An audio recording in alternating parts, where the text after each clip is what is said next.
Het is aardig druk bij de olieballenkraam zo te zien, hè? Klopt, ja. Het is smoordruk nou, ja. We kunnen het haast net voorblijven. Ik ben er ook bezig met z'n allen. Heel veel mensen te voorzien van oliebollen, maar ik zeg het, we kunnen het haast net voor. Maar toch hier, nou even op het laatste moment wat olieballen heljen. Ja, wat hoor, maar ja, dat is laatst van hier, de per uur maakt ik niks meer uit, wel wat je maakt. Nee, hè?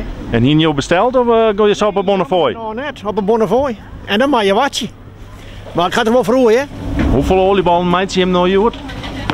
Ik doe het net als deze. Ik ben sinds maand 6 uur al bezig. En ik ben er net bij het west. Dus ik ben de hele nacht er ook in. Je werkt nog even om olieballen. Ja, wees. Maar al hard, hè? Ja, we zouden ook al een broodje bakken, maar ja, dan gaan we een PB. Ja, en je hier besteld of ga je zeker op een Bonnefoy heen? We gaan bij Bonnefoy heen. Ja, en er zit een hele lange rier. Doe best voor nog net kleed uit. Nee, klopt. We zijn tot 4 uur hier, maar die reis als je dan weet ik het net. Maar dat rijden, dat ze wel letten worden.